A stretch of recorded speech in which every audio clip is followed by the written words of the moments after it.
Hey, Angie Fenimore here, and this is Fat Chat with my writing coach.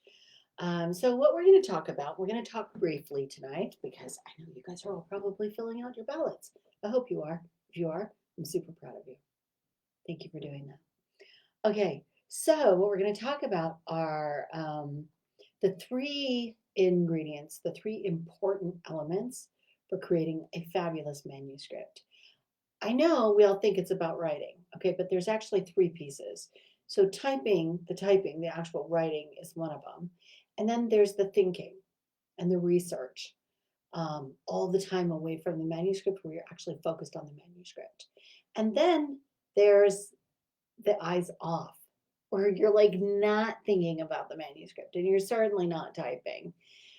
Because during that period of eyes off, what happens is um, you can't so it's like this, you can't revise without stepping away because the word revise actually means to see again. Revise, see newly. You can't revise, you can't see newly if you don't step away. And you have to step away long enough that you've forgotten what you wrote. You got to be able to see it newly and go, oh, that's actually pretty good. Or, oh, I get it. I get where the problem is. Okay. And we tend to want to like beat ourselves up for the eyes off time. Oh, I haven't been writing. Well, that eyes off time is actually critical to creating a fabulous manuscript. You can't do it unless you also take that time away from the manuscript. So I recently got back from several days away, um, a little writing retreat with one of my children who's grown and also a writer. And I had been beating myself up because it had been so long since I had worked on this particular project. I've done other things, I've written other things in the meantime, but this one I just keep picking up and putting away, picking up and putting away.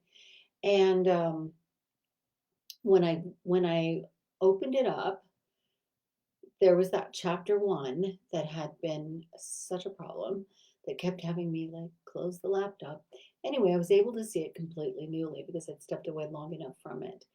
And I was able to sort out, it did take me several hours, but I was able to sort out what those problems were.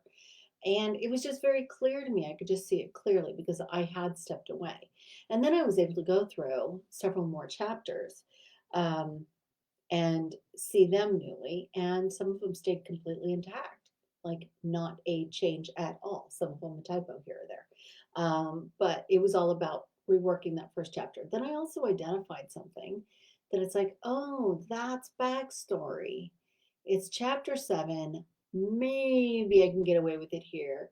But I really think that this should come out and I should have it happen later in dialogue rather than in my point of view character's head, right? And if you're asking that question of yourself, should this be delivered like exposition or should it happen in dialogue and action? The answer is always dialogue and action. That's always the answer.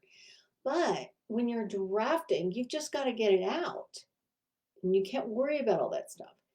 If you're worried about, the intricate pieces of it while you're still drafting, it just doesn't work. You have to get the draft out so that you can revise, so that you can work on it. Okay, we're doing a very, very short one tonight um, because I'm going to go drop off my ballot and go help a friend move. Okay, yeah, I know, at 9 o'clock at night. But anyway, happy voting and um, really give yourself some room, some space, okay? Quit, quit being so hard on yourself if you aren't writing. You're actually still writing. You are still developing that project. Okay. So it's the typing, the actual writing, right? The research and the thinking and the eyes off. Okay. There you go. You got to have all three. All right. So, your challenge tonight, take it or leave it, but really you should take this one, is to vote. Okay. Vote. Look everything up. Okay. I look up all the judges. I see how compassionate they are. That's what I do. That's right. Okay. Me with my dyslexia. You should do this. Look everything up and find out what those constitutional amendments mean. All right. Do your research. Okay. So your challenge tonight is to vote. Um, So, you know, voting is something that for Americans, this is a constitutional right, and it hasn't always been. Uh, and for some groups, it still isn't.